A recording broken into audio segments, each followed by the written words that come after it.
जय हिंद, वंदे मातरम।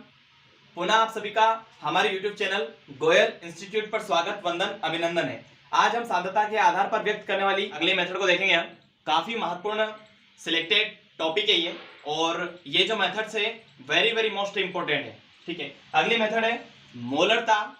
मोलरता क्या होती है, और मोलरता से काफी क्वेश्चन बने हैं न्यूमेरिकल, आपने देखे होंगे। विलयन के 1 लीटर में उपस्थित विलय के मोलों की जो संख्या होती है, उन मोलों की संख्या को मोलरता कहा जाता है। किसी विलयन के 1 लीटर में उपस्थित विलय के कितने मोल उसमें विलय हैं, उन मोलों की संख्या को मोलरता कहा जाता है। अगर हम सीधी सी बात करें इसके फार्मूले की, क्योंकि फार्मूले की आवश्यकता पड़ेगी न्यूमेरिकल क्वेश्चन को लगाने में, फार्मूला तैयार करेंगे तो यहाँ पर 2 चीजें दी है, विलयन के 1 लीटर में उपस्थित विलय के मोलों की संख्या और विलयन का लीटर में आयतन दिया है। ठीक है, लीटर में आयतन और विलय की मोलों संख्या 2 शर्तें दी हुई है। तो अपन फार्मूला कैसे तैयार करेंगे? फार्मूला बनेगा हमारा, जो मोलरता होती है इसको कैपिटल एम से रिप्रेजेंट किया जाता है ना। तो मोलरता बराबर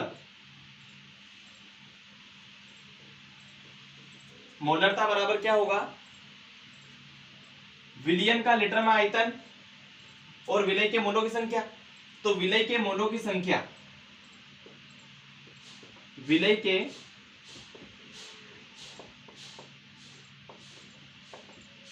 मोलों की संख्या बटे विलयन का किसमें? लीटर में आयतन।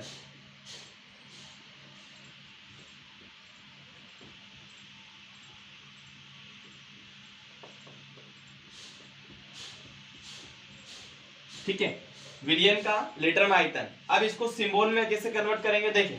तो मोलरता कैपिटल एम, मोलरता बराबर विलय के मोलों की संख्या। मैंने पिछले वीडियो में लेक्चर में आपको बताया था सिंबल्स के बारे में, और यहां से अब स्टार्ट हो जाता है सिंबल्स का काम, कैसे करेंगे यूज उनका।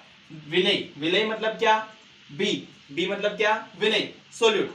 मोल मतलब क्या? स्मॉल एन, मोल। तो किसके मोल? विलय के मोल। तो एन बाई बी, विलय के मोलों की संख्या बटे विलयन का लीटर में आयतन। आयतन मतलब वी, वॉल्यूम। तो वॉल्यूम इन लीटर, काई में दिया हुआ है, लीटर में दिया है। तो विलय के मोलों की संख्या बटे विलयन का लीटर में आयतन। अब देखो, मैंने मोल के लिए आपको फार्मूला बताया था, मोल कैसे निकाला जाता है। तो मोल बराबरी पर होता है क्या? द्रव्यमान बटे अनुभार होता है। अब यहाँ पर किसका मोल है? तो विलय का मोल, विलय का मोल बटे विलय का द्रव्यमान, और विलय का क्या होगा? अनुभार। तो ये अपने को पता है। अब यहाँ पर वैल्यू रखेंगे अपन। ठीक है, तो मोलरता बराबर एन बी, क्या होगा? इसका मान ये है। तो W B, W by B मतलब विलय का द्रव्यमान बटे क्या हो जाएगा? एम बी, विलय का अनुभार, इंटू में क्या? आयतन।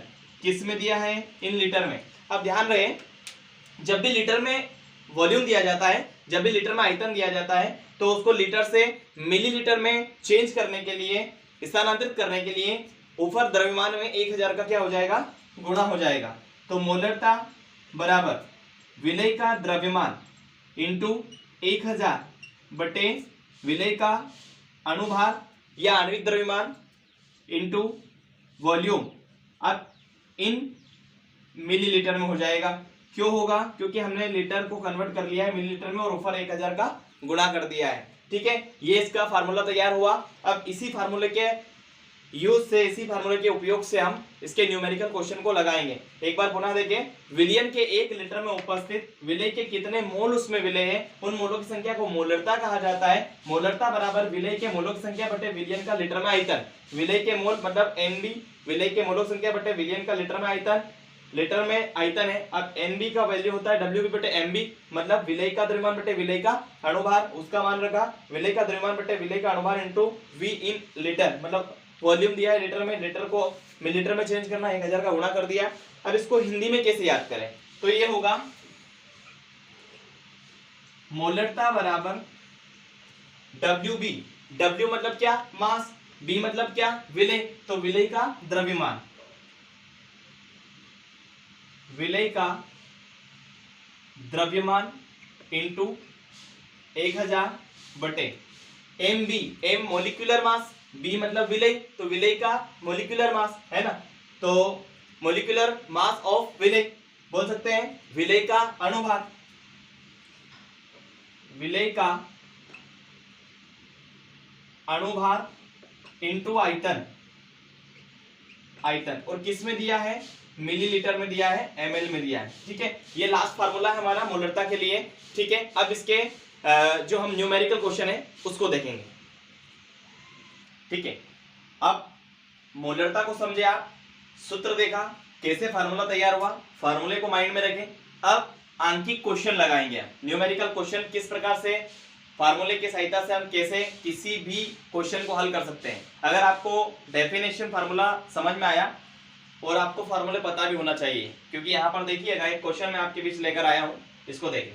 ग्लूकोज के 18 ग्राम प्रति लीटर सांद्रता वाले विलयन की मोलरता ज्ञात करना है। तो यहाँ पर अपने को अनुभार की आवश्यकता होगी। मैंने आपको जो पिछले लेक्चरों में अनुभार निकालना सिखाया है, और अनुभार निकलेगा कब, जब आपको फार्मूला पता है। ग्लूकोज का फार्मूला अपने को नहीं पता है तो हम न्यूमेरिकल क्वेश्चन को कर ही नहीं पाएंगे। ठीक है, तो देखिए आपको क्या क्या दिया है, ग्लूकोज दिया है 18 ग्राम दिया है, मतलब द्रव्यमान दे दिया गया है क्वेश्चन में। प्रति लीटर सांद्रता मतलब वॉल्यूम दिया गया है, आयतन दिया गया है। अब आपको क्या ज्ञात करना है, मोलरता ज्ञात करना है, एम निकालना है। देखिएगा सिस्टमैटिक अगर क्वेश्चन को समझना है तो वीडियो को अंत तक देखें। वीडियो अच्छा लगता है लाइक करें, शेयर करें अपने साथियों को जो पढ़ना चाहते हैं लेकिन आर्थिक स्थिति के कारण पढ़ नहीं पा रहे हैं, कोचिंग नहीं कर पाते हैं, है ना, लेकिन उनका इंटरेस्ट है पढ़ाई में, तो ऐसे बच्चों तक प्रेषित करें वीडियो को। ठीक है, हल दिया है, देखिए इसको, देखो क्या क्या दिया हुआ है। यहाँ पर दिया है अपने को ग्लूकोज दिया है, मतलब ग्लूकोज और 18 ग्राम दिया है, तो ग्राम की मात्रा कम है तो विलय हो गया, तो विलय दिया हुआ है, और विलय के रूप में क्या दिया है, ग्लूकोज। ग्लूकोज, अब ग्लूकोज का फार्मूला क्या होता है, ग्लूकोज का फार्मूला होता है C6H12O6 का द्रव्यमान, और द्रव्यमान को किससे रिप्रेजेंट किया जाता है, द्रव्यमान को W से दर्शाया जाता है। और द्रव्यमान किसका है, ये विलय, विलय मतलब B, तो W/B विलय का द्रव्यमान कितना दिया हुआ है, देखें 18 ग्राम दिया हुआ है। ठीक है, ये पेपर में दिया था, सब प्रश्न में दिया जाएगा, ऐसा क्वेश्चन में दिया हुआ है इतना। इसके बाद देखें आयतन दिया हुआ है,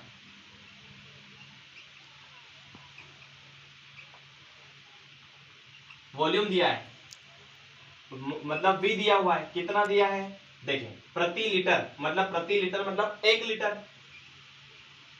1 लीटर। अब 1 लीटर को अपने को मिलीलीटर में अगर चेंज करना है तो 1 लीटर में 1000 मिलीलीटर होता है, तो इसकी जगह पर क्या हो जाएगा, 1000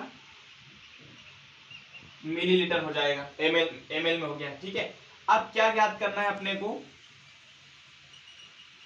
ज्ञात करना है अपने को मोलरता, किसकी, ग्लूकोज की मोलरता ज्ञात करना है। तो C6H12O6 की मोलरता क्या होगी, m बराबरी पर क्या।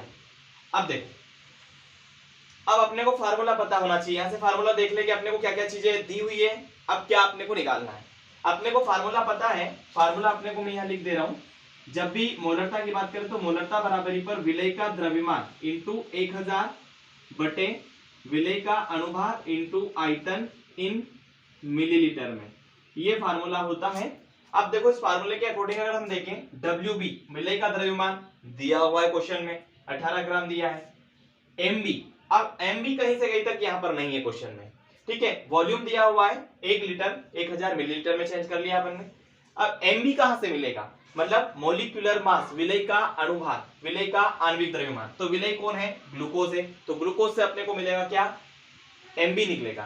तो ग्लूकोज का निकालेंगे हम C6H12O6 का अनुभार, अनुभार मतलब क्या, MB बराबरी पर क्या होगा, जितने भी यहां पर तत्व जुड़े हुए कार्बन, हाइड्रोजन, ऑक्सीजन, इनके परमाणु भारों का क्या करेंगे हम, योग करेंगे। मैंने आपको पिछले लेक्चर में दिखाया था, समझाया था।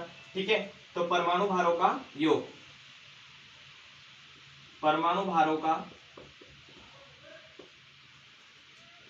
योग। अब देखो यहां पर अपने को पता होना चाहिए परमाणु भार, इनका एटॉमिक नंबर पता होना चाहिए। कार्बन का देखिए फॉर एग्जांपल, कार्बन का पिछले लेक्चर में देखा, कार्बन का 6 होता है परमाणु क्रमांक, और परमाणु भार हो जाएगा डबल 12, हाइड्रोजन का 1, ऑक्सीजन का 8 16। ठीक है, अब कोई प्रॉब्लम नहीं होगी। अपने को जो ऊपर संख्या लिखी हुई है ये परमाणु भार है और नीचे जो लिखा हुआ है परमाणु क्रमांक है, संख्या है। अब परमाणु भार की आवश्यकता है अपने को, बस इनका ही प्लस करना है, जितने अणु जुड़े हैं उतना मल्टीप्लाई करेंगे। देखें तो ग्लूकोज का Mb निकाल रहे हैं, तो परमाणु भारों का योग कार्बन, कार्बन का परमाणु भार कितना होता है 12 इंटू कितने carbon 6 carbon plus hydrogen, hydrogen का परमाणु भार 1।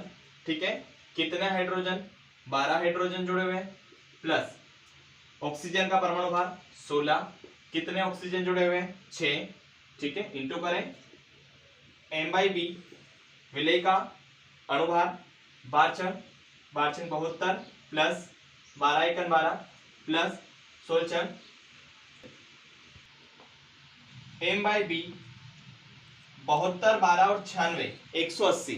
ठीक है, 118 ये हो गया, Mb निकल के आया। अब देखो, अब फार्मूला को देखो वापस से। विलेय का द्रव्यमान दिया हुआ है 18 ग्राम, विलेय का जो अणुभार था वो हमने निकाल लिया है, यहाँ पर वॉल्यूम दिया हुआ है वो भी लीटर में दिया हुआ है, उसको हमने लीटर में चेंज कर लिया है। बस फार्मूला देखो, तो फार्मूले के अकॉर्डिंग चलेंगे, मान रखेंगे, वैल्यू रखना है बस। तो देखें मोलरता बराबर विलेय का द्रव्यमान, बेटा कितना दिया हुआ है, देखो क्वेश्चन में दिया है 18 ग्राम दिया है, वैल्यू रखा इंटू 1000। 1000 क्यों लिखा, क्योंकि हमने लीटर में था तो उसको मैं लीटर में चेंज कर लिया है, इसलिए ऊपर 1000 का क्या हुआ मल्टीप्लाई हुआ है। ठीक है, अपॉन Mb कितना निकल के आया है 180 निकल के आया है, इंटू क्या होगा यहाँ पर वॉल्यूम किस में दिया है, यहाँ पर दिया है लीटर में दिया हुआ है। ठीक है, तो लीटर को और छोटा करा हमने मिलीलीटर में चेंज कर लिया 1000। अब देखें 1000 से 1000 गया, M बराबर मतलब मोलरता बराबरी पर 18/180, तो 18 एकन 18 और 18 धाम 180, तो M बराबरी पर होगा 1/10। तो देखें मोलरता बराबरी पर ये आया, भाग देंगे तो 0.1 आंसर आएगा। ये हमारा आंसर है न्यूमेरिकल क्वेश्चन का। तो जब बोर्ड एग्जाम में आप सिस्टमेटिक करोगे तो अंक आपको पूरे पूरे मिलेंगे। फिर लिखेंगे हम ग्लूकोज C6H12O6 के 18 ग्राम प्रति लीटर सांद्रता वाले विलयन की मोलरता M बराबर 0.1 होगी। इस प्रकार से न्यूमेरिकल क्वेश्चन बोर्ड एग्जाम में आते हैं। अगर आपको ये क्वेश्चन समझ में आ गया है तो आप कितने ही न्यूमेरिकल क्वेश्चन मोलरता के आसानी से कर पाओगे, ये मेरी गारंटी है। Thank you.